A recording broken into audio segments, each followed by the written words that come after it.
My son-in-law went online to ask how to steal my luck, not realizing that the account he was messaging from was actually mine. My name is Margaret Holloway. Some betrayals arrive not with a shout, but with a whisper carried through the glow of a computer screen. Trust me, you'll regret skipping this story. So before you sit back and listen, take a moment to like the video and subscribe to Grace's Truth. Now get in the mood to listen to this story because it might be the ultimate sweet revenge. I still remember that morning vividly. The house was quiet. The sunlight poured gently through the lace curtains and the kettle hissed in the kitchen. I was sipping tea and checking my emails on my laptop, nothing unusual at all. But then a strange notification caught my eye. It wasn't an email. It was a direct message through one of my old community accounts, a platform I hadn't used much in recent years. The sender's name froze me in place, my son-in-law. At first I thought it was a mistake, maybe a casual hello, or a misplaced message meant for my daughter. But when I opened it, the words hit me like icy water. He was asking someone for advice on how to steal luck. Not money, not property, not even a favor, but luck itself. He typed in a tone of desperation and envy. She has everything. Health, respect, a good life. People admire her. And me, nothing. Tell me how to drain her luck, how to turn her blessings into mine. I sat back in my chair, the tea cooling in my hands. At first, I wanted to laugh at the absurdity. Luck, who, in their right mind, believes you can steal such a thing? But the laughter died in my throat when I reread his words. There was bitterness there, malice, an edge that cut deeper than superstition. And then the second realization dawned on me: he didn't realize the account he was messaging from was actually mine. My fingers hovered over the keyboard, trembling slightly. My son-in-law had just confessed envy and hostility toward me directly into my own inbox. He thought he was whispering in the dark, but the shadow he whispered to was me. I wanted to confront him immediately, to call my daughter and demand an explanation, but something in me held back. My years as a teacher taught me that rushing into a problem often scattered the truth instead of revealing it. No, I needed to be patient. I needed to see how far this would go. So instead of showing my anger, I played along. I pretended I wasn't myself. "What kind of luck do you want to steal?" I typed. His reply was quick. "The kind that makes everything work out. She's always in the right place at the right time. People adore her. Even when she makes mistakes, it turns in her favor. That's not fair. I should have that. She doesn't deserve it." My hands went cold. He was talking about me, my health after illness, my steady life after years of hard work, my respect in the neighborhood, things I had earned, not stolen. And here he was, gnashing his teeth because my life didn't match his illusions of success. The kettle in the kitchen clicked off, but I didn't move. I stared at the screen, rereading his words. My mind raced. Why would he harbor such envy toward me? Had I wronged him somehow? Or was my very existence, my daughter's loyalty to me, my quiet independence, enough to spark his resentment? I thought of my daughter, the way she beamed when she spoke of him, how she defended him whenever anyone pointed out his flaws. To her, he was her partner, her future, her family. But to me, at that moment, he became a stranger. That night, I couldn't sleep. The shadows in my room seemed heavier. Every creak of the house made me wonder if he had already begun plotting against me. It wasn't just about luck anymore. It was about the venom of jealousy that had taken root in his heart. The next morning, I sat at my computer again, staring at the glowing screen. I had a choice. I could expose him right away, or I could continue this game of shadows, letting him believe he was speaking to a stranger who might help him. My heart hardened as I typed. If you want someone's luck, you must first confess what you envy most about them. Only then can it be taken. I hit send, my pulse quickening. Almost instantly, he replied. "I envy her life, her health, her standing, her family. Everything she touches seems to prosper. Meanwhile, I'm invisible. I want what she has, even if it means she loses it." I closed my eyes. There it was. The naked truth. That was the night I realized something chilling sometimes. The greatest danger isn't from strangers outside your door, but from the people who sit across your dinner table smiling with their fork in hand. And this time, the danger had a name: my son-in-law. When I closed my laptop that night, the air in the house felt different. It was heavy, dense, as though the walls themselves were holding their breath. I went to bed with a knot in my chest, but sleep wouldn't come. Every time I shut my eyes, I saw his words again. I want what she has, even if it means she loses it. Morning came, but instead of relief, I felt a dull ache in my chest. I had to see him to study his face to check if he carried that same envy in his eyes when he sat across from me at the breakfast table. My daughter Julia had invited me over for coffee, as she often did. She was cheerful when she opened the door, her smile wide and genuine. Behind her he appeared, my son-in-law Daniel. His hair was slightly tousled, his shirt wrinkled as though he hadn't bothered to iron it, and yet his face carried that familiar forced charm, the kind you use when you want people to like you without trying too hard. "Morning, Margaret," he said, leaning against the kitchen counter, a cup of coffee already in his hand. His voice was smooth, casual, but after what I had read, it rang hollow. I studied him carefully. Did he know? Did he suspect that the person he had messaged was me? But no. His eyes were steady, his smile confident. He didn't know. And that was when I realized the horrifying truth. I was sitting in the same room with a man who had wished me harm, who had confessed his envy openly, thinking he was safe. I sipped my coffee quietly, nodding along to Julia's chatter about work, about a colleague who had just gotten promoted. But inside, I was burning. My gaze shifted to Daniel again. He was on his phone, thumbs moving quickly, jaw tight. And then, as if fate itself wanted to torment me, my phone buzzed in my pocket. A notification. I pulled it out discreetly and checked. Another message from him. "I feel like she's looking at me differently these days. Like she knows something. But she can't. Can she?" My blood turned to ice. He was texting me right there in the same room, only a few feet away. He thought he was confiding in a stranger, yet his words reached me while I watched him type them. I looked up slowly, and there he was, sitting across from me, pretending nothing was wrong. For a moment, the urge to throw my coffee in his face surged through me. To scream, "I know, Daniel. I know every rotten thought in your head." But I held myself back. Years of experience raising children, managing classrooms, surviving heartbreak had taught me that timing was everything. Instead, I typed a reply under the table. "If she ever suspected you, what would you do?" I held my breath. His phone lit up. He glanced at it, and then his lips curled into the faintest smirk. He typed back, his fingers fast, sure. "I'd deny it. She's too trusting. And even if she doubted me, Julia would never believe her over me." The words hit me harder than I expected. He wasn't just envious, he was confident in his ability to manipulate. He believed he had already won the game. I smiled faintly to mask the storm inside me, turning to Julia as she refilled my cup. "Your coffee always tastes better than mine," I said, keeping my tone light. But my heart was pounding in my ears. That night alone in my house, I reread the conversation again. I felt both sickened and strangely empowered. He had laid his cards on the table without even realizing it.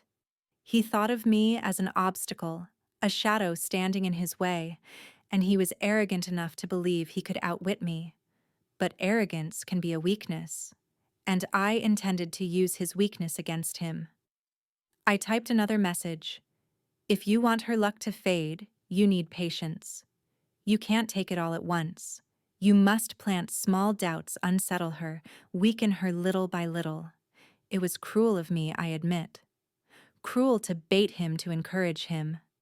But it was the only way I could measure how far he was willing to go. His reply came almost instantly. "That makes sense. I've already started. She misplaces things, forgets things, and I just let her think it's her fault. Soon, she'll crumble. And when she does, the rest will come to me." I covered my mouth with my hand, bile rising in my throat. So he wasn't just talking, he was already acting. The next time I visited Julia, I noticed it. Small things. The missing earrings she swore she had left on the dresser. The misplaced keys she insisted she had put on the counter. And each time Daniel was there with his sly little grin, offering a shrug or a careless comment that made her doubt herself. "Maybe you're just tired, Jules?" he said one evening, patting her hand. "You've been working too hard." She nodded, guilt clouding her eyes, and I wanted to scream at her. "Don't you see what he's doing?" But I bit my tongue. My daughter's heart was fragile, and truth, if delivered too soon, might shatter her.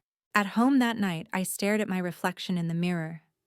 My face looked older, wearier, but in my eyes there was steel. Daniel thought he was clever, thought he was safe. He believed he was whispering into the dark. But what he didn't know was that I had already lit the match. Soon the fire would spread. The strangest thing about betrayal is how ordinary the days look while it's happening. Julia still called me every morning, her voice warm and cheerful. Daniel still greeted me with that polite smile, carried groceries into the kitchen, and asked me if I needed help fixing a loose hinge on the porch. On the surface, everything was as it had always been, but underneath, a silent war was brewing. He didn't know it, but every word he sent in secret was carving a chasm between us. And I wasn't about to let him win. That evening, I sat at my desk again, staring at the message thread. He had already confessed his envy, his schemes, even his smug certainty that Julia would never doubt him. But I wanted to see how far he would go. So I decided to play a role. I wasn't Margaret Holloway, the mother-in-law he resented. No, I became the shadowy stranger he thought he was confiding in. I typed slowly, carefully. "You've already planted seeds of doubt. But do you really have the strength to finish what you've started? Luck doesn't fall to the weak." I hit send, and almost immediately the typing dots appeared. He was eager, too eager. "I do. I'm stronger than she thinks. Everyone underestimates me. They'll see." I leaned back in my chair, letting out a bitter laugh. Strength. He thought cruelty and deception were strength. No strength was raising a daughter alone after losing my husband. Strength was working 2 jobs and still making it home in time to tuck Julia into bed. Strength was surviving life's storms without turning bitter. But I didn't correct him. I just pushed further. "If you want her luck, you must break her spirit first. Only then will what's hers flow to you." His response was chilling in its swiftness. "Good. I've already started. She doubts herself all the time now. I just need to push harder." The next weekend, Julia invited me over for dinner. I sat at their dining table watching her bustle happily in the kitchen, humming as she stirred a pot of stew. Daniel sat across from me, phone in hand, that same smug look plastered on his face. Under the table, my phone buzzed. A new message. From him. "I've been moving some of her things around. She doesn't notice right away, but when she does, she gets upset. It's working." I looked up at him, and for the first time, our eyes met directly. He didn't flinch. He didn't know that I held his words in my hands, even as we stared at each other across the table. I smiled politely and took a sip of water. But inside, I was burning. Later that night, Julia sighed as she set the table. "Mom, I don't know what's wrong with me lately. I keep forgetting things, misplacing things. Daniel says it's just stress, but I feel like I'm losing my mind." Her voice cracked slightly, and my heart ached. I wanted to grab her shoulders and shake her, to scream that it wasn't her fault that she wasn't losing her mind. But if I did, she might think I was exaggerating, or worse, that I was jealous of her marriage. So instead, I reached across the table and squeezed her hand. "You're not losing your mind, sweetheart. Trust me. Just trust yourself more." Daniel walked in just then, holding a dish towel, and Julia quickly pulled her hand away. He smiled at me, that thin, rehearsed smile. "Dinner's ready." The words felt like a mockery. That night, back at home, I sat in the dark with only the glow of the screen for company. I thought of Julia's tired eyes, her doubt, the way she leaned on him without realizing he was the one pushing her down. And I knew then, if I was going to protect her, I had to keep playing this role. So I sent another message. If you're serious, show me. What's your plan? How will you break her completely? His reply came with an unsettling certainty. I'll make her think she's cursed. Little by little, I'll make her believe her good fortune is gone. And when she's desperate enough, she'll turn to me. Then I'll be the one in control. I stared at those words, bile rising in my throat. He wanted control. Not love, not partnership control. The days that followed were unbearable. Every time I saw him, I had to mask my disgust. Every time Julia laughed at his jokes or leaned against his shoulder, I felt a twist of pain in my chest. And every time my phone buzzed, I braced myself for the next vile message. Yet at the same time, I couldn't look away. I needed the evidence. I needed to know just how deep his envy ran, how dark his intentions were.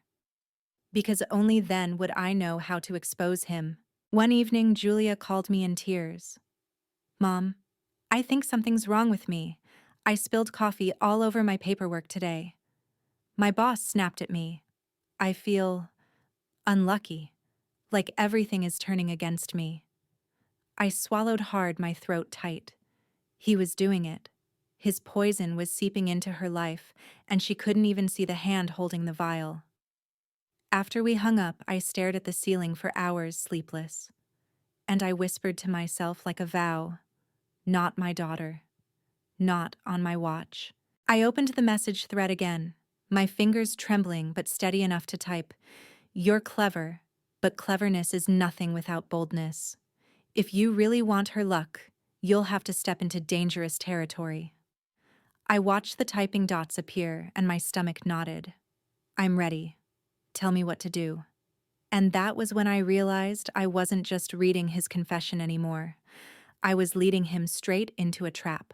Have you ever been in a situation like this?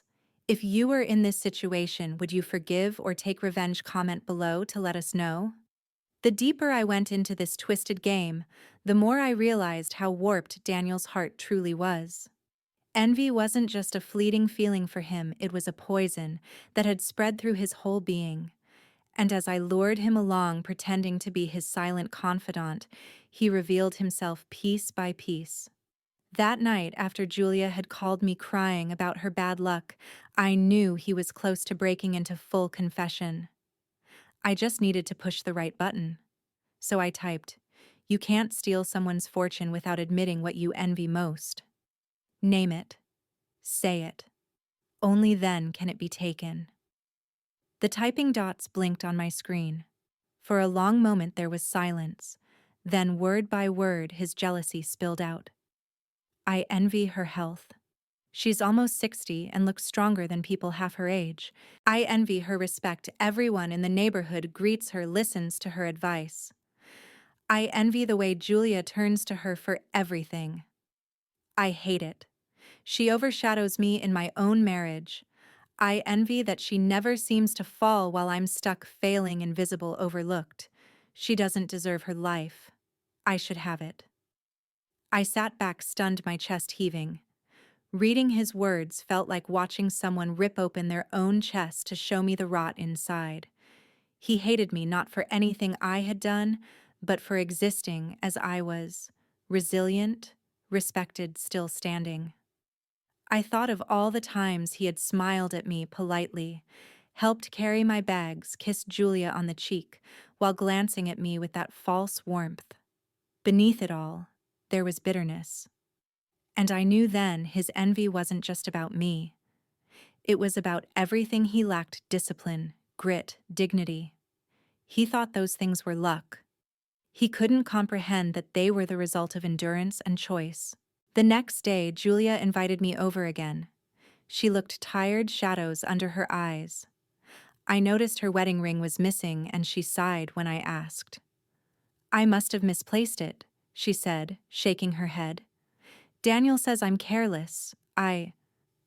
I don't know what's happening to me lately. Her voice trembled, and I saw the cracks forming in her self-belief. This was his doing. He was feeding her doubt, stripping her piece by piece. Daniel walked into the room, then holding 2 cups of tea. He set them down on the coffee table with a smile. "Julia, don't worry. We'll find the ring. You've just been distracted." But I saw the flicker of satisfaction in his eyes. He knew where that ring was. I was certain of it. That night, I pressed him further. "You said you envy her health, her respect, her daughter's loyalty. How do you plan to strip those away?" His reply came quickly. "Health fades with stress. Respect disappears when people start doubting her. And as for Julia, if I make her mother look unstable, Julia will stop trusting her.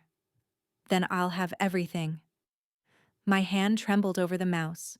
He was spelling out his blueprint for destruction, not just of me, but of Julia's trust in me. That was his ultimate goal, to sever us from each other so that he could stand as the center of her world. The following week, Julia called me in frustration. "Mom, Daniel thinks we should take a break from having you over so often. He says I rely on you too much." I felt my throat tighten.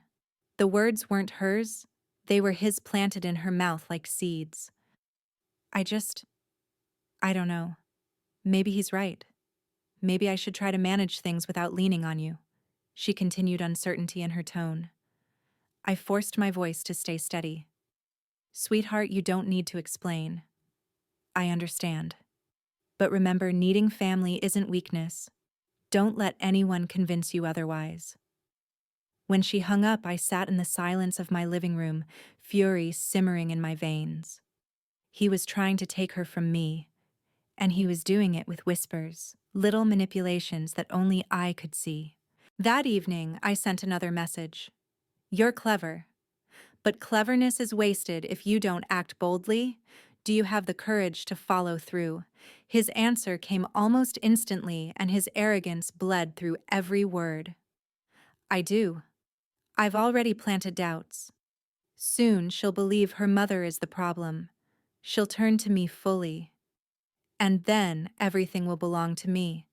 Her trust, her life, her fortune." I stared at those words for a long time, my heart pounding. He thought he was untouchable, that his plan was seamless. But what he didn't realize was that every word he typed was a rope, and he was weaving it into a noose for himself. The next time I saw him, I kept my mask in place. We sat together at Julia's kitchen table. She laughed at some story from work, oblivious to the silent war passing between her husband and me. I looked at him, my smile polite, my eyes calm. And he looked back with that smug assurance, as if daring me to suspect him. But little did he know I had already seen the rot inside him. And soon the truth would come spilling out where everyone could see it. Julia had always been the kind of daughter who saw the best in people. She inherited that from me, though I often wished she'd tempered it with a little more caution. Where I learned through hard years to read people's shadows as well as their light, Julia clung to the brightness, refusing to let go even when the truth was staring her in the face. And Daniel, he thrived on that. Every time I looked at her, I saw a woman who trusted too deeply. She believed his every word, laughed at his empty jokes, defended him against subtle criticism, and carried the marriage like a flag she was determined to keep flying. It hurt me watching her devotion. It made her blind. One afternoon, Julia called me over to help with a recipe. She was flustered in the kitchen, flour streaking her hands, her cheeks pink with effort.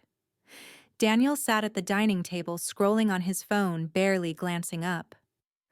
"Mom, Daniel says I need to stop being so dramatic," she said suddenly, wiping her hands on a towel. "I've been losing things again. My keys, my ring, even my favorite scarf. He thinks I'm just stressed, but I can't help feeling like something's wrong with me." Her voice trembled. Before I could respond, Daniel put his phone down and gave her a look of feigned sympathy. "Julia, I keep telling you, you just need to relax. Everyone forgets things sometimes. Don't make a mountain out of a molehill. His tone was soft supportive, but his eyes flicked toward me for the briefest second. It wasn't sympathy I saw there, it was victory. I clenched my hands and my lap nails biting into my palms. He was gaslighting her, making her doubt herself, making her lean on him more, while silently eroding the foundation of her self-trust. And Julia, poor, sweet Julia, she believed him. Later, as I helped her knead dough, she whispered to me, "Mom, sometimes I feel like Daniel is the only one holding me together." My throat ached. I wanted to shout, "No, darling, he's the one tearing you apart." But instead I forced a smile. "You're stronger than you think, Julia. Don't forget that." She smiled faintly, her eyes shining with gratitude. But I could tell she didn't believe me. Not yet. That night, when I returned home, my inbox pinged again. Another message from Daniel. She's falling for it. She trusts me completely. Every time she doubts herself, she runs to me for comfort. Soon, she won't need her mother anymore. That's when I'll have full control. I covered my mouth, a scream trapped in my chest. He was gloating, proud of the chains he was wrapping around her. And she didn't even see them. Days turned into weeks, and Julia's reliance on him grew. She called me less often, and when she did, her voice was filled with nervous laughter. "Mom, Daniel says I should rest more. He doesn't like it when I run to you with every little thing. He says it makes him feel left out." I bit my tongue until I tasted blood. He wasn't left out. He was dragging her away from me step by step, building a wall between us. When I visited, Julia fussed over him endlessly. She made sure his plate was full, his shirt was pressed, his comfort prioritized. And he basked in it all while sneaking those secret words to me online, boasting about how easily he was turning her loyalty into his weapon. One evening after dinner, Julia asked me to stay for tea. Daniel excused himself, claiming he had work to do in the study. When he left, she leaned forward and said softly, "Mom, you and Daniel don't always see eye to eye, do you?" I felt my heart twist. "Why do you say that?" She shrugged. "I don't know. It's just, sometimes he says you look at him strangely, that you don't trust him. He says he tries hard, but you're difficult to please." The breath caught in my throat. He was planting doubts in her heart, trying to make her see me as the problem. I forced a gentle smile. "Sweetheart, I only want you to be happy. If Daniel makes you happy, that's what matters to me." She exhaled relief, softening her face. But I saw the seed he'd planted. It was there in the way her eyes flickered uncertainly when she looked at me. That night, I opened the message thread again, my pulse racing. She asked me, "If you trust me." I told her, "You don't." I told her, "You're jealous of me." She believed me. "Soon she'll turn against you completely." The words burned on the screen. He was isolating me from my own daughter brick by brick. I closed my laptop slowly, my hands trembling. If I didn't act soon, I would lose her, not to death, not to distance, but to his poison. From that day on, I stopped being just a passive observer. If Julia couldn't see the truth, I would gather every shred of evidence until she had no choice but to see it. Daniel thought he was winning, but what he didn't know was that I was collecting his every word like stones, and one day I'd hurl them back at him with such force he'd never recover. By the time autumn settled in, Daniel's obsession had grown darker, more erratic. His words no longer read like the musings of a jealous man, but like the ramblings of someone spiraling into superstition. What began as envy now dripped with something more sinister: rituals, curses, charms. He wasn't content to play mind games with Julia anymore. He wanted to meddle with forces he didn't even understand. One evening, long after Julia had gone to bed, I received another message. I found a forum. People there know about energy luck curses. They told me what to do. Simple things move, objects create confusion, weaken her aura. It's working. She's more tired, more clumsy. Soon she'll break. My hands trembled as I scrolled. He was serious. He truly believed he could drain my strength and transfer it to himself. They told me I should place charms in her house, talismans that carry misfortune. If she finds them, she'll think she's cursed. Then she'll unravel completely. I pressed my hand to my chest, trying to steady my breathing. He was crossing from manipulation into something far darker, and Julia, with her tender heart, would be the first to suffer. A week later, I visited their house. At first glance, everything seemed normal: the scent of Julia's cooking, the sound of the kettle, the warmth of her hug. But as I sat in the living room, something caught my eye: a small pouch tied with red string tucked halfway under the sofa. My instincts screamed. I bent down, pretending to pick up a fallen pen, and brushed my fingers against the pouch. Inside, I felt the sharp edges of coins mixed with dried herbs. Daniel's doing. I slipped it into my sleeve silently, my pulse racing. Later in the kitchen, I found another, hidden behind the flour jar, a crude charm smeared with candle wax. Julia didn't notice as I palmed it quickly, hiding it in my bag. That night, I sat at my desk, staring at the two objects under the lamplight. The pouch reeked of superstition, the charm clumsy and sinister. I opened the message thread, my anger boiling over. I found the charm. Sloppy. She'll notice soon, too. The typing dots blinked, then his reply came fast, frantic. She hasn't seen anything. Don't scare me like that. I need more time. I narrowed my eyes. He was unraveling. If you want this to work, you need to be bold. Small tricks aren't enough. Place the charm somewhere meaningful. Somewhere she'll feel the weight of it. I baited him deliberately, my hands trembling with the danger of it. And he fell for it. Yes. You're right. I'll put it in her mother's house. If she thinks even her mother's home is cursed, she'll lose hope completely. My blood ran cold. He meant my house. The next morning, I checked every corner of my home, my cupboards, my drawers, even the cracks between floorboards. And sure enough, under the cushion of my armchair, I found a small bundle of hair tied with string, pressed between folded paper scribbled with symbols. Daniel had been here. While I smiled at him over family dinners, he had been sneaking into my sanctuary, planting his poison. I sat in silence, clutching the bundle, rage flooding my chest. For years, my house had been my safe place, the one corner of the world I had built with my own hands after my husband died. And now he had violated it with his foolish charms. That evening, Julia called. Mom, Daniel says maybe you should come stay with us for a while. He thinks you shouldn't be alone so much. The irony nearly made me laugh. He wanted me under his roof where he could watch me crumble with his so-called rituals. I forced a calm tone. That's very thoughtful, sweetheart. But I'm fine. My house is where I belong. She hesitated. Daniel just worries about you. Worries. The word tasted like ash in my mouth. Later that night, another message. Did you see it? The charm I left soon. She'll feel cursed. She'll weaken. I'll rise. I stared at the screen, fury coursing through me. This wasn't just envy anymore. It was obsession. He believed he was building power while in truth he was only exposing his corruption.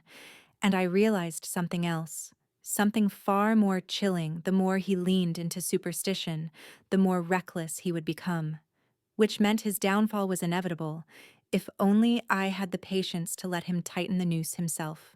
I gathered the charms and locked them in a drawer. One day they would serve as proof that he had crossed into madness. But for now, I would wait. Because Daniel thought he was stealing my luck. What he didn't know was that the only thing slipping through his fingers was his own mask. And soon everyone would see what lay beneath. By this point, I no longer doubted what Daniel was capable of. His envy had curdled into something grotesque, and the foolish rituals he performed only made him bolder. But beneath his arrogance, I sensed his weakness: greed. Greed was his soft underbelly, and I intended to pierce it. I decided to test him. If he truly believed I was a stranger guiding him online, I could push him to reveal just how far he was willing to go, and just how much of himself he was willing to betray. That night after Julia went to bed, I wrote to him again. Luck is never free. If you want to steal it, you must give something in return. What are you willing to sacrifice? I waited heart-pounding as the typing dots appeared. Anything. I've already sacrificed my pride. I'll do whatever it takes. I smiled grimly. That was what I needed to hear. The next day, Julia invited me to lunch. She looked worn down, her shoulders slumped as she stirred soup absent-mindedly. Daniel says I'm too anxious lately, she murmured. He thinks maybe I should see a doctor? A doctor. He wanted her to believe she was sick, unstable. Slowly, he was painting her as fragile, all while feeding her fear in the shadows. Sweetheart, you're not sick, I said softly. You're stronger than you feel right now. She gave me a faint smile, but I could see the doubt in her eyes. He had already planted his lies. As we ate, Daniel sat quietly scrolling through his phone. Then his lips twitched almost imperceptibly. My own phone buzzed in my lap. She's starting to believe she's cursed. It's working. Soon she'll see me as the only one who can save her. I forced myself not to react, to sip my soup calmly, even as bile rose in my throat.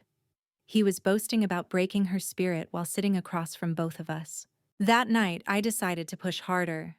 If you want her luck to flow to you completely, you must take something precious from her. Something that will make her crumble. His response was instantaneous, as though he had been waiting for permission. Her ring. She loves it. It's the last thing her father gave her before he died. She's been panicking ever since it went missing. I hid it. When she breaks down, I'll comfort her and she'll cling to me. That's how I'll win. My chest ached. The ring. That was why Julia had looked so lost when she told me it was gone. He had stolen it, the one object that tied her to her father's memory, and used it as a weapon. My fingers trembled over the keyboard, but I forced myself to stay in character. Good. That is the way. The more she doubts herself, the stronger you become. And with that, he revealed himself fully. Not just a jealous man, not just a manipulator, but a thief of memory, of meaning, of love itself. The next time I visited, Julia was frantic. She tore through drawers, opened cupboards, and searched under cushions. Mom, I still can't find it. My father's ring. I feel like I'm going crazy. Daniel placed a hand on her shoulder, feigning tenderness. Jules, don't worry. It'll turn up. Maybe you misplaced it again. You've been so tired lately. Her lip quivered and she nodded slowly, leaning into him for comfort. And he held her, his eyes flicking toward me with a flash of triumph that made my stomach turn. I wanted to scream the truth at her. He took it. He's the reason you can't find it. But I bit my tongue. Not yet. I needed more. That night, I baited him with one final push. Greed will ruin you if you take too much too soon. The question is, do you have the discipline to keep playing the long game? His reply came with chilling certainty. I do. I'll strip her slowly, piece by piece, until she doesn't recognize herself anymore. Then I'll have it all. Her trust, her life, her mother's respect, even her father's memory. I leaned back in my chair, the air heavy around me. He had confessed everything in his own words straight into my hands. But the more evidence I gathered, the heavier my heart grew. Julia's blind trust in him was the knife twisting in me. She adored him, defended him, leaned on him. She couldn't see that the very man she clung to for support was the one pulling the ground from under her feet. And that realization made my next decision inevitable. If Daniel wanted to play with greed, then I would feed it until it devoured him whole. The first signs were subtle. A cracked photo frame in the living room, the glass splintering as though struck by something unseen. A vase tipped over in Julia's bedroom, though she swore she hadn't touched it. At first, she brushed them off as accidents, but I knew better. I had read Daniel's words. He was planting chaos like seeds, and soon the sprouts of his madness began to show. One Sunday afternoon, I stopped by Julia's house with a basket of fresh bread. She greeted me warmly, but her smile faltered as we stepped into the living room. Mom, look. On the mantel, nestled between candles, was a small bundle tied with twine. Black feathers and tiny bones stuck out of it. Julia's hands shook as she held it up. I don't know what this is. I found it this morning. Daniel said maybe it's some old thing left by the previous tenants, but we've lived here 3 years. Her eyes were wide, frightened. Daniel entered the room, then yawning, scratching his head as if he'd just woken. His face was the perfect mask of confusion. What's that?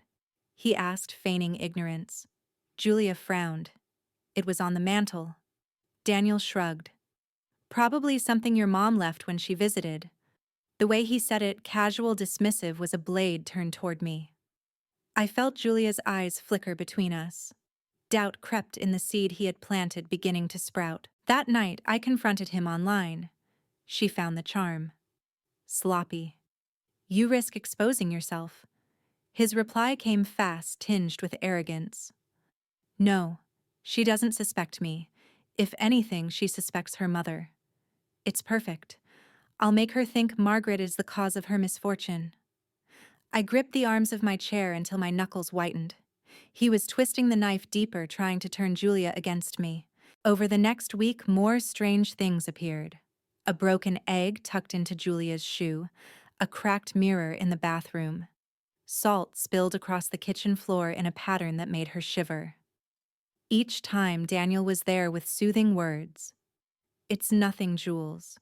Don't be silly. And each time, Julia grew more unsettled, her trust in her own mind slipping further. One evening, she called me in tears. Mom, what if I really am cursed? What if someone wants me to suffer? I closed my eyes, the pain sharp in my chest.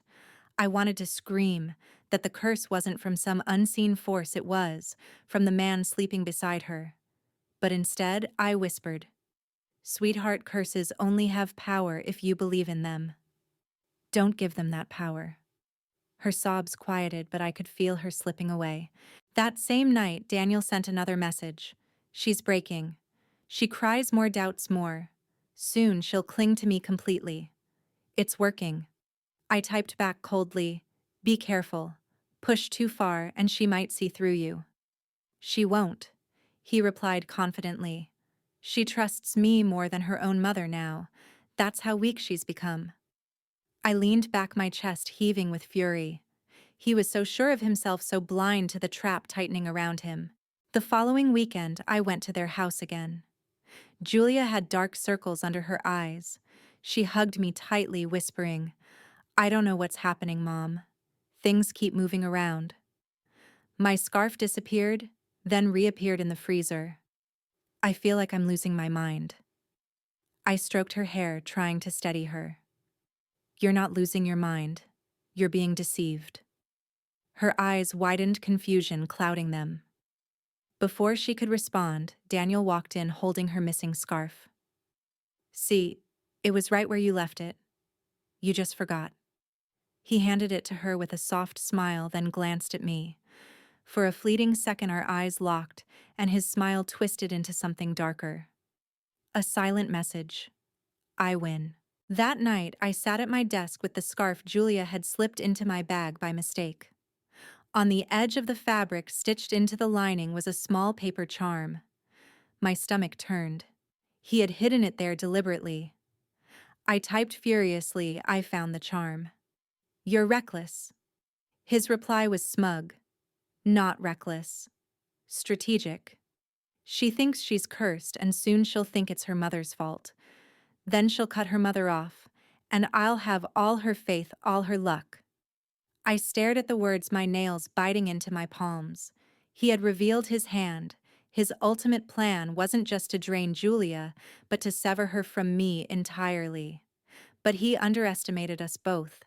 He didn't know how strong a bond between mother and daughter could be, or how dangerous a quiet woman like me could become when cornered.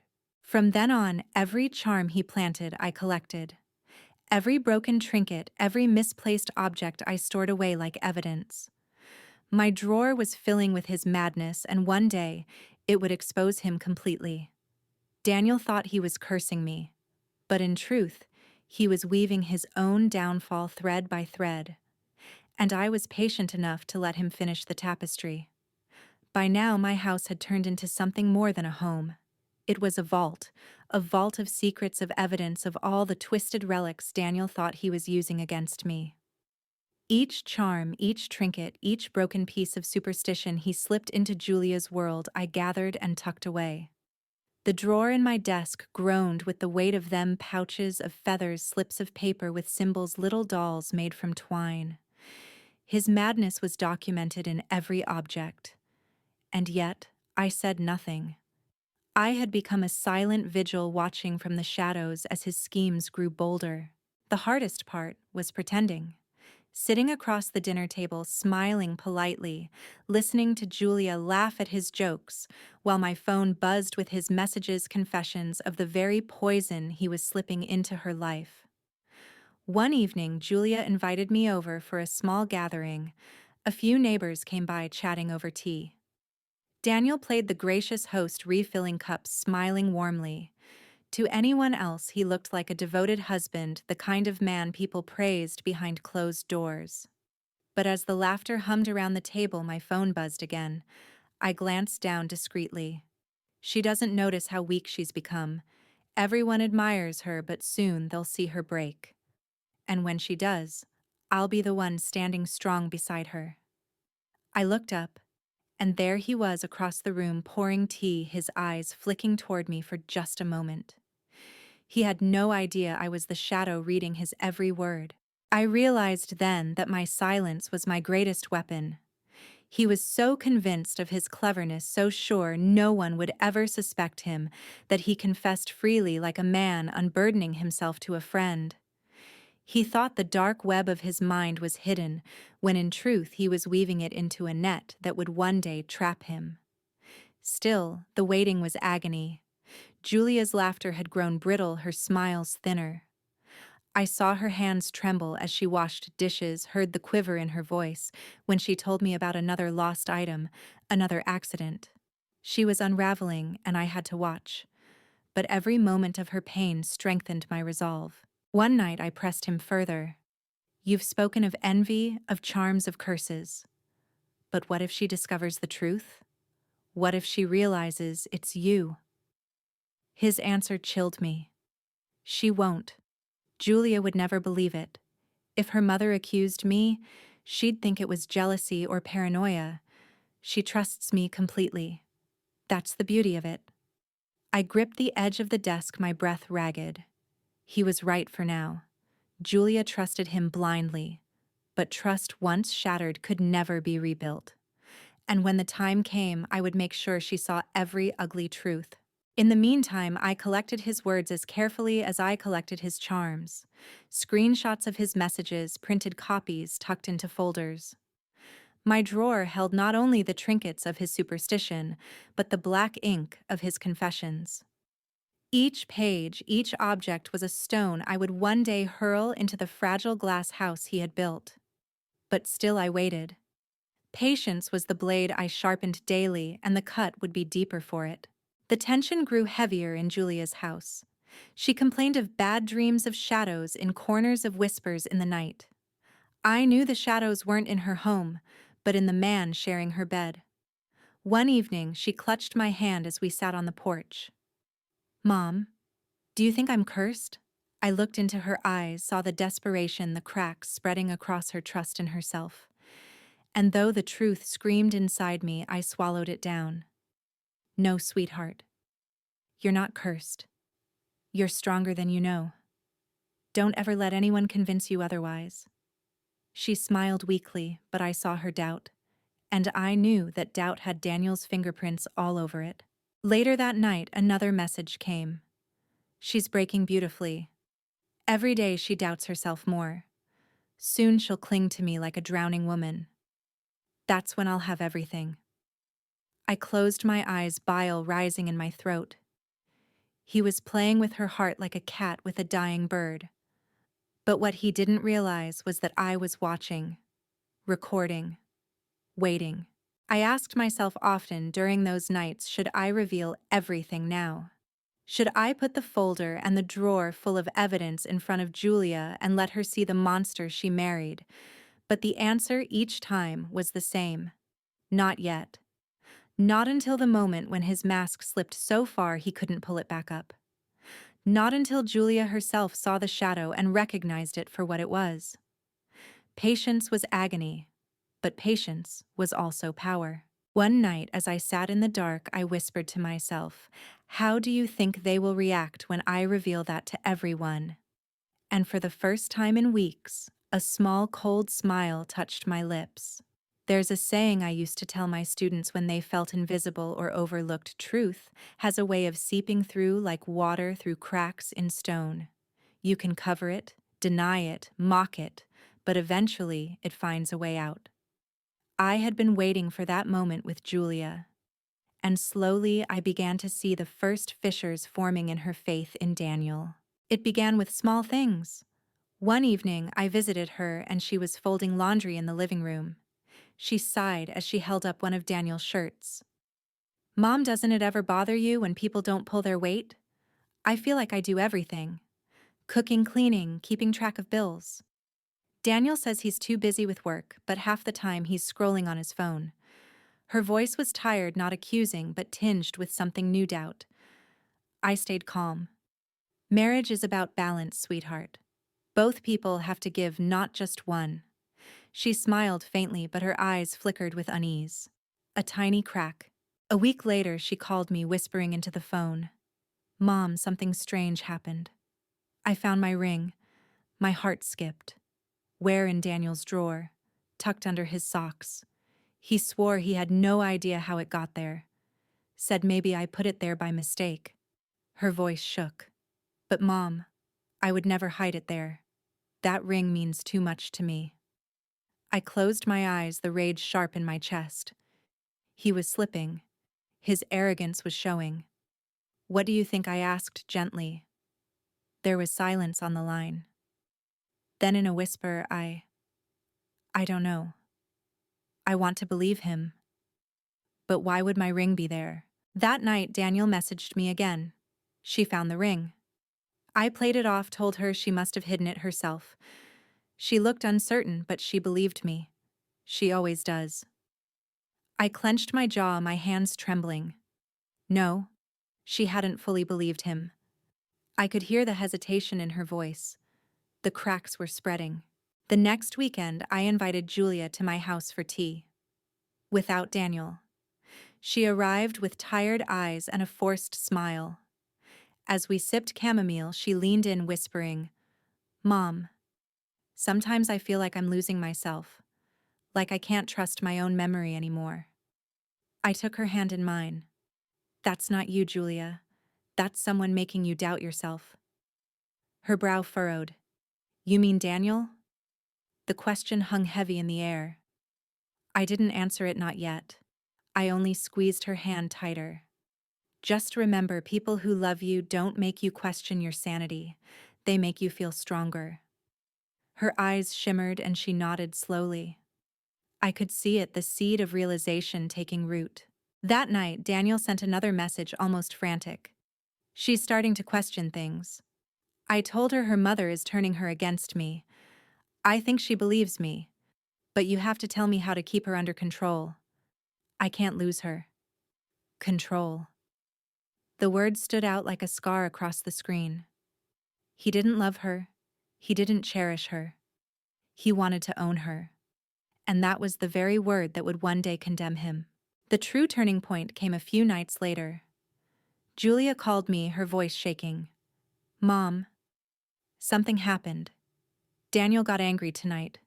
Really angry. He said I was too dependent on you, that I trusted you more than him."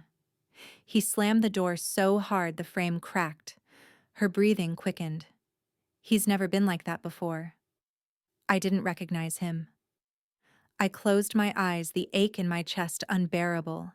The mask was slipping faster now. Daniel's patience was unraveling, and Julia had finally glimpsed the shadow underneath. "Listen to me," I said firmly. "You are not cursed. You are not weak. The problem isn't you. Remember that." There was silence, then a soft sob. "Mom, I'm scared." After we hung up, I sat in the dark, staring at the drawer filled with charms, trinkets, and his vile words printed on paper. For weeks, I had been the silent observer, the collector of truth. But now I knew the moment was coming. Julia was waking up. And soon she would need to see the full extent of the darkness she was living with. That night, I typed to Daniel one last time. "Control is an illusion. Those who cling to it always lose it in the end." He replied, desperate, almost begging. "Tell me what to do. She's slipping from me. I can feel it. I can't let her go." I closed my laptop slowly, a grim smile on my lips. He was unraveling. The noose he had woven so carefully was tightening, and he didn't even realize it was around his own neck. The cracks in Julia's blind trust were widening, and I knew the flood was coming. And when it did, I would be ready to drown him with his own words. Silence can be a shield, but it can also be a wound. For weeks, I had carried Daniel's venom in secret, gathering his confessions, his charms, his manipulations, until they weighed on me like stones in a basket. Every day, I told myself to wait, to let him dig his grave deeper. But waiting came at a cost. Julia was unraveling before my eyes. Her smiles had turned thin, her laughter brittle, her faith in herself fractured. I knew then it was time. The confrontation would not be a scream in the night or a slip of temper. It had to be deliberate, precise, the kind of truth that could not be denied, no matter how tightly Daniel tried to cling to his lies. Setting the stage.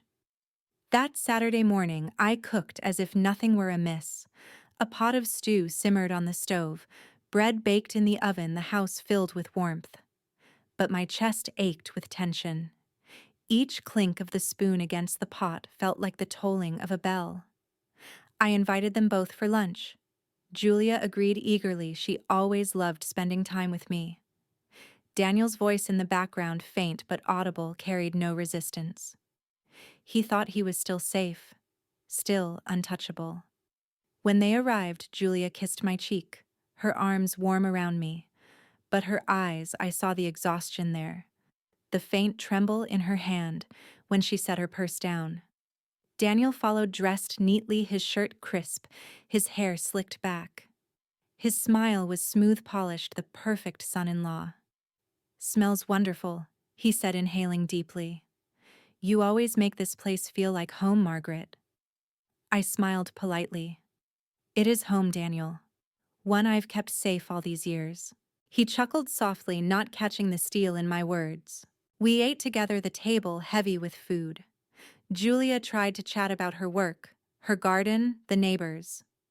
Daniel chimed in, attentive, helpful, the perfect partner in front of her. To anyone else, it would have been a portrait of domestic harmony, but beneath the small talk, tension simmered like the stew itself. I felt his eyes flick toward me, calculating, searching, and I knew he sensed something, even if he didn't understand what it was yet. When the plates were cleared, I folded my hands in my lap and looked at them both. My voice was calm, almost gentle. "There's something I want to show you." Julia tilted her head. "What is it?" Mom, Daniel's smile wavered ever so slightly. "Show us." "Yes," I said. "Come with me." The evidence, I led them to my study. Sunlight filtered through the curtains, casting long shadows across the desk. I walked to the drawer slowly, my hands steady despite the storm inside me. With deliberate calm, I pulled it open and lifted out the contents one by one. A pouch tied with red string. A doll made of twine. Charms scribbled with symbols. Coins wrapped with hair. I laid them on the desk in neat rows like an exhibit in a courtroom. Julia gasped, covering her mouth with her hand. "Mom, what is all this?" I didn't answer. I only looked at Daniel. His face drained of color, his jaw tightened, but he forced a laugh. "This is ridiculous. What is this supposed to prove?" My eyes never left his. "You tell me." Julia turned to him, confusion and fear mingling in her voice. "Daniel, do you know what these are?" He scoffed, shaking his head. Of course not. Margaret, you've gone too far. You've never liked me, have you? You've always thought I wasn't good enough for Julia. And now you're trying to frame me with this nonsense. I let his denial hang in the air for a moment, let Julia's heart pound with uncertainty. Then without a word, I opened a folder I had placed on the desk. Inside were printed pages neatly stacked. His messages, his envy, his arrogance. I slid the folder toward Julia. Read. Her hands shook as she picked up the first page. Her eyes scanned the words, disbelief spreading across her face. I envy her health, her respect, her daughter's loyalty. I'll make her think she's cursed. I'll take her father's ring. She trusts me more than her mother now. That's how weak she's become. The papers trembled in her grip. Daniel, tell me this isn't you. The unmasking.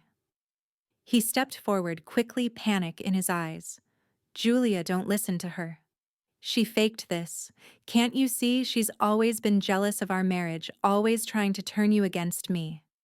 But before he could say more, I pulled out my phone. With one tap, the live message thread lit up. His most recent words glowed on the screen. Tell me what to do. She's slipping from me. I can't let her go. Daniel froze. The blood drained from his face. Julia stared, her eyes wide. That's your account. Your words. His mask cracked. His voice rose harsh, desperate. Fine. Yes, it's me. Do you know what it's like to live in your shadow, Margaret? To be invisible while you're praised, admired, respected. Everyone loves you, even my wife. You walk into a room and the world bends to you and me. I'm nothing.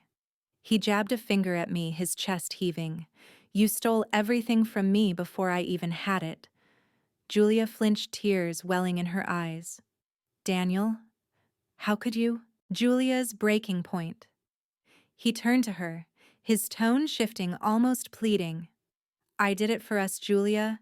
Don't you see I wanted to be stronger, to take what Margaret has, so we could build a better life together. Everything I did for you. But Julia shook her head violently, her tears spilling. No, you did it for yourself. You made me doubt myself. You made me think I was cursed, that I was weak. You tried to turn me against my own mother. That's not love. That's cruelty. Her voice cracked on the last word, and I could see something breaking inside her. The illusion she had clung to, the devoted husband, the supportive partner, was shattering piece by piece. Daniel reached for her, but she recoiled, stepping back until she bumped against my desk. Her breathing was ragged, her hands trembling. Get out, she whispered. Daniel blinked. What? Her voice rose, fueled by fury and heartbreak. Get out of my mother's house. Get out of my life. His fall. Daniel stood frozen, his mouth opening as if to argue, but the words caught in his throat. He looked at me, then his eyes blazing with hatred, his face twisted with rage. For a moment I thought he might lunge at me, but then with a guttural sound of frustration he spun on his heel and stormed out. The door slammed so hard the frame shook. The silence that followed was deafening. Julia collapsed into the nearest chair, burying her face in her hands. Her sobs tore through the air, raw and broken. I knelt beside her, wrapping my arms around her shoulders. It's over, sweetheart. You saw him. You saw the truth. But even as I said it, I knew the truth. It wasn't fully over. Men like Daniel don't let go easily.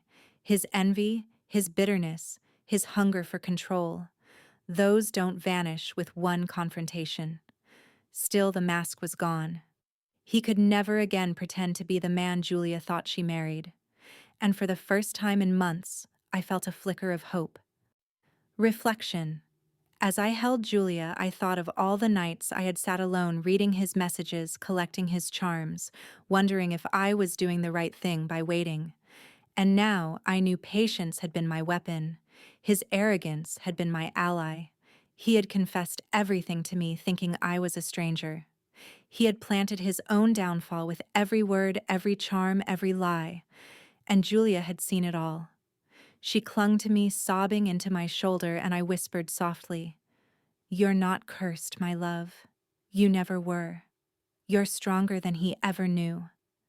Her tears wet my blouse, but I didn't mind. They were the tears of a woman awakening of illusions, shattering of truth, finally piercing the darkness. And as painful as it was also liberation. The hours after Daniel stormed out of my house felt like walking through a battlefield after the smoke clears. The silence was heavy, every breath Julia took laced with disbelief. She sat slumped in the chair by my desk, staring at the pile of evidence laid bare before her: charms, twisted pouches, printed pages of his messages. It was all there, the proof that her husband had been weaving her downfall strand by strand, while smiling at her across the dinner table. And still her heart resisted. "Mom." Her voice cracked as she finally spoke. Maybe there's another explanation. Maybe someone hacked him, or he was just Julia." I placed a hand gently on hers. Her skin was cold, trembling. "You saw him. You heard him with your own ears. That wasn't a hacker. That was Daniel. That was the man you married." Her lips quivered, but no sound came. Tears welled in her eyes and spilled silently down her cheeks. Denial. For the next few days, Julia drifted through her life like a ghost. She stayed at my house, unable to face going back to her own. She barely ate, barely slept. I found her sitting by the window, often staring at nothing. One evening, as I placed a cup of tea in her hands, she whispered, "I don't understand. How could he hate you that much? How could he hate me?" I stroked her hair like I used to when she was a little girl. Envy isn't about reason, Julia. It isn't about what's real. It's about what's missing inside a person. Daniel looked at me, at you, and all he saw was what he lacked. Instead of building himself, he wanted to tear us down. She sobbed quietly, clutching the cup like it was the only thing holding her together. "I loved him. I defended him. I thought he was my partner." "You did love him," I said softly.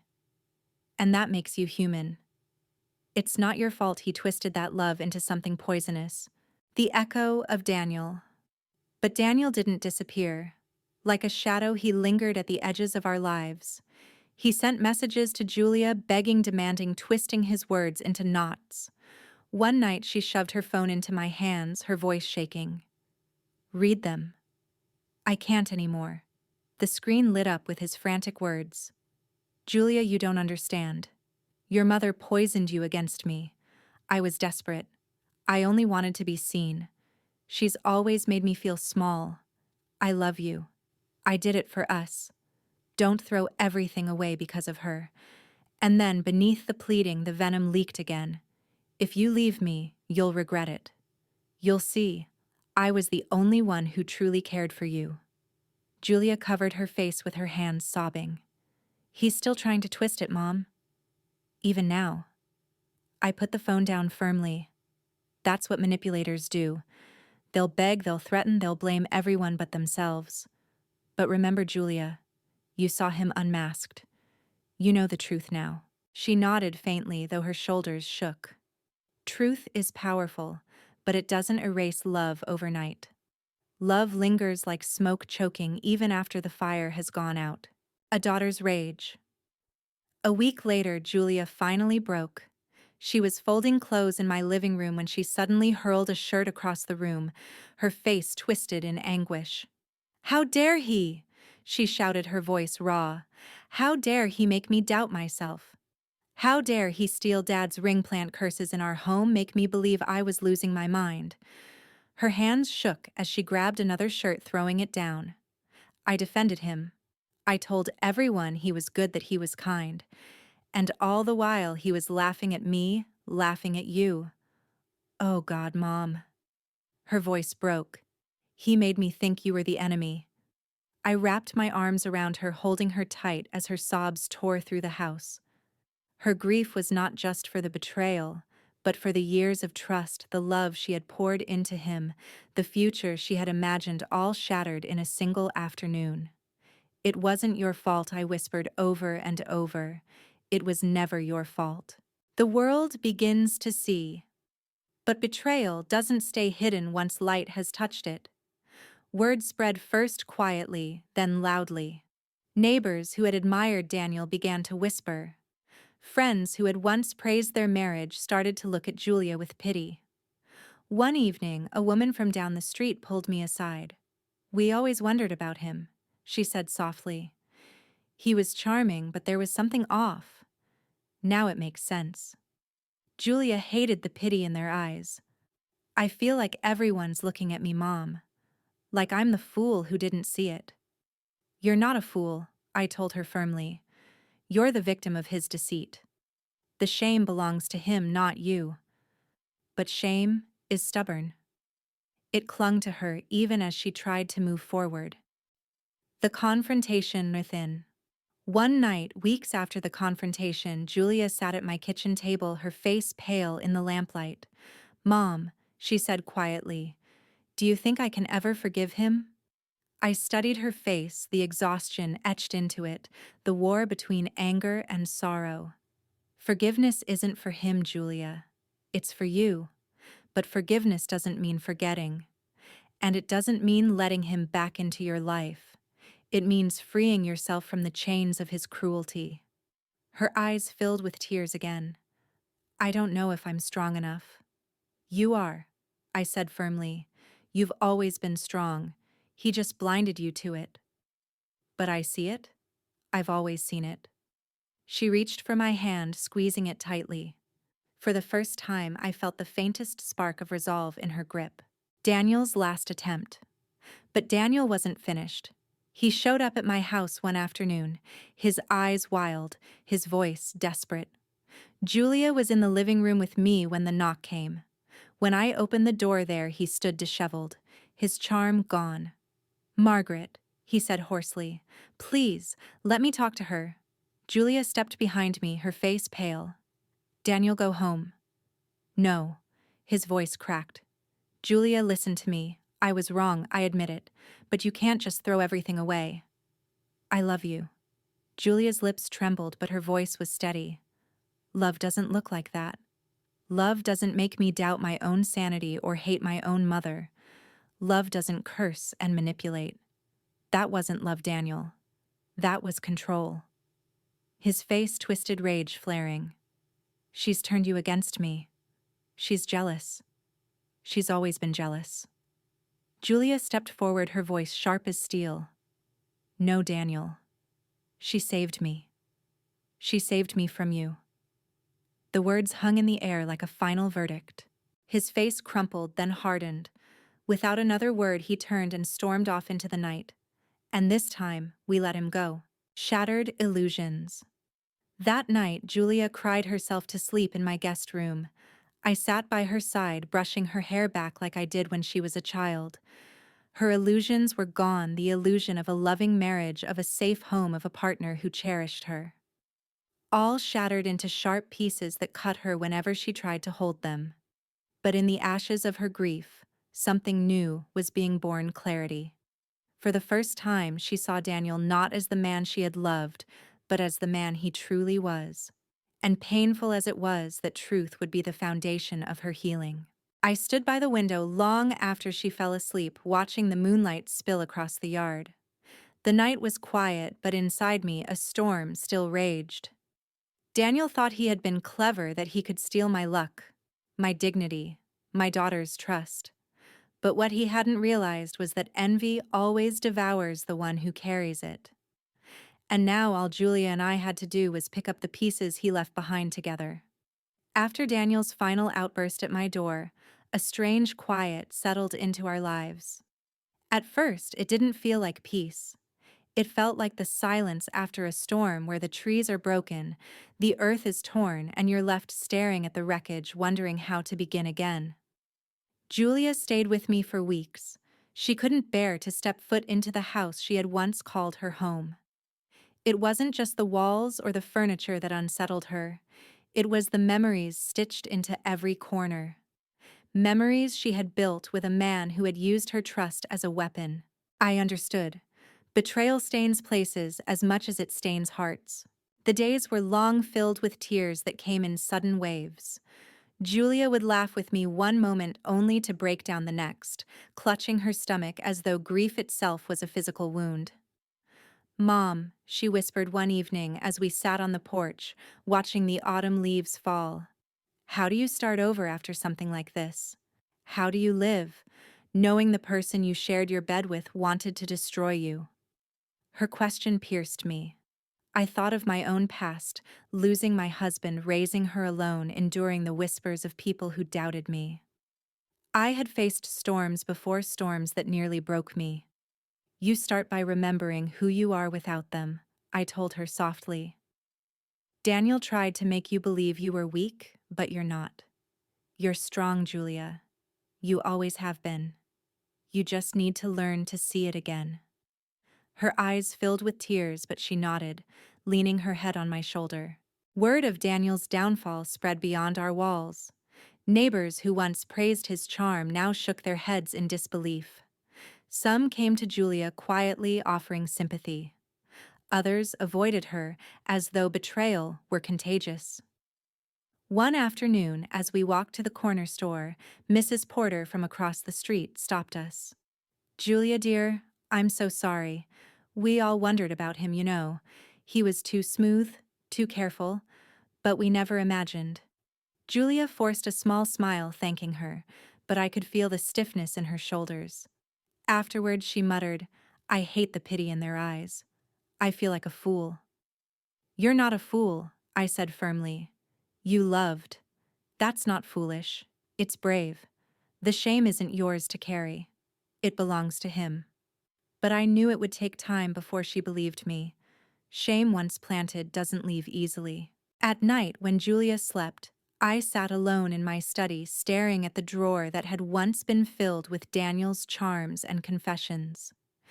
I had destroyed most of them, burning the twisted dolls and scattering the ashes far from my home. But I kept the folder of messages tucked away. Not as a weapon anymore, but as a reminder. A reminder that even those who sit across your dinner table can harbor malice. A reminder that vigilance is not paranoia. A reminder that silence, though painful, can sometimes be the sharpest blade. I thought of Daniel often, not with fear anymore, but with a strange pity. His envy had devoured him, leaving nothing behind but ashes. He had tried to steal what could never be stolen: resilience, dignity, love. And in the end, he had lost the very things he already had: his wife, his home, his place at the table. Slowly, I watched Julia begin to reclaim herself. She returned to her house one afternoon, her hands trembling as she turned the key in the lock. I went with her, standing by her side. The air inside felt stale, heavy with ghosts. But she walked through each room, her chin lifted, her breath steady. "This is my house," she whispered. "Not his. Mine." It was a small victory, but a victory nonetheless. She began to box up his belongings piece by piece: shirts folded, shoes bagged, books stacked. With each item removed, the house seemed to breathe easier. When she came across her father's ring tucked once again in Daniel's drawer, she held it to her chest and sobbed. I wrapped my arms around her. "He can't touch it anymore. Or you." She nodded, her tears wetting the gold band. But shadows don't vanish quietly. One evening, as Julia and I sat down to dinner, there was a knock at the door. My stomach tightened. I opened it to find Daniel standing there, his hair unkempt, his eyes hollow. "Julia," he said hoarsely, "please, just talk to me." Julia stood behind me, her face pale but resolute. "There's nothing left to say, Daniel." He stepped forward, desperation bleeding from his every word. "I can change. I'll get help.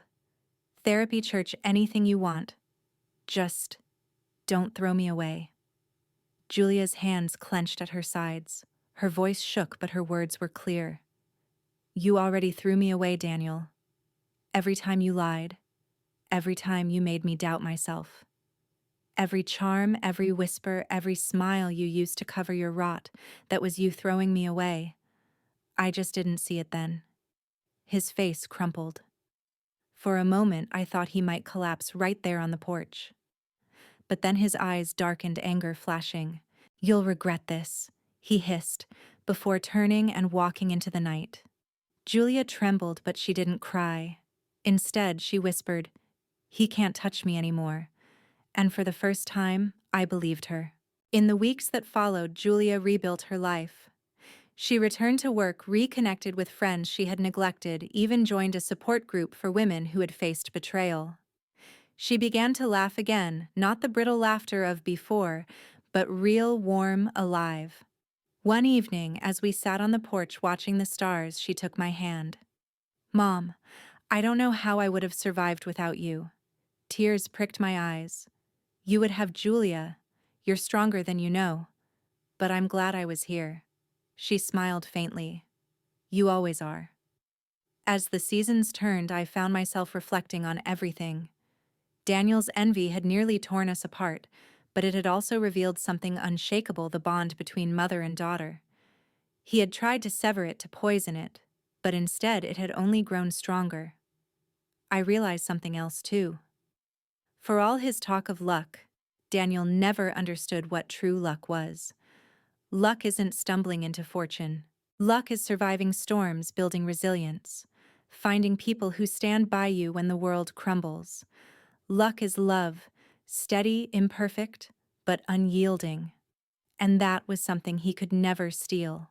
So here I am telling you this story not just as a warning, but as a testament. Betrayal may shatter illusions, but it doesn't have to shatter you. Envy may strike from within your own family, but truth has a way of burning through lies. Daniel tried to curse me, to steal from me, to destroy what I had built.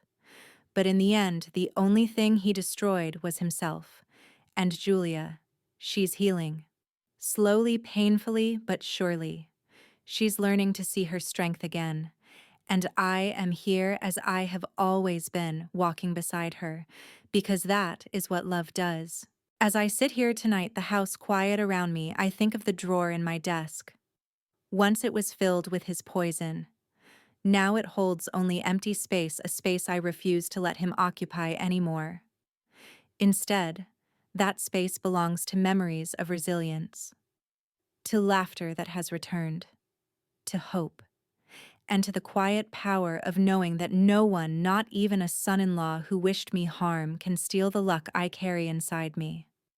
Not because it is luck at all, but because it is mine. Have you ever faced betrayal so close to home that it shook the foundation of your family?